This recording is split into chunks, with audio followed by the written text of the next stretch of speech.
নমস্কার, সকল চাষি ভাইদের জানাই শুভ সকাল।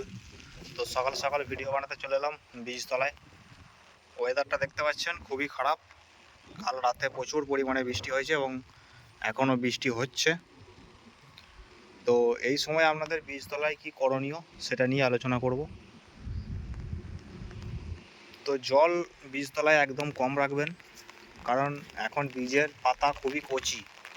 এই অবস্থায় ঝমঝম করে যখন জল হয় তখন পাতাতে অনেকটাই চাপ পড়ে এবং সেই পাতাগুলি জমির জলের সাথে লেগে যায় এবং পচন ধরে যায়। শেষে বীজ অনেক নষ্ট হয়ে যায়, বীজের অনেক ক্ষতি হয়। তো এই সময় আপনারা বীজের জলটা একটা লিমিটেড পরিমাণে রাখবেন, ওপর ছিয়া করে রাখবেন জমিতে, যাতে জল হলেই সেই জলটা বেরিয়ে যেতে পারে। মোটামুটি 2 আঙুলের মতো জল যেন থাকে সেরকম পজিশন করে রাখবেন। জমির ঘাই একবারে খুলবেন না, যাতে জল সম্পূর্ণ মরে না যায়।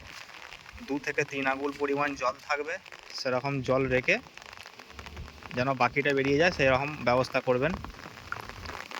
তো আপাতত বর্তমানে এই রকম পরিস্থিতিতে কোনো রকম সার চাপান আপনারা ব্যবহার করবেন না, এটাতে বীজের ক্ষতি হতে পারে। রোদ হোক, আবার যখন ওয়েদার ভালো হবে তখন আপনারা ওষুধ এবং জমিতে চাপানো সার ব্যবহার করবেন। তো আজকের ভিডিওটা এইটুকুই, আপনাদের জন্য একটা সতর্কবার্তা ভিডিও এটা।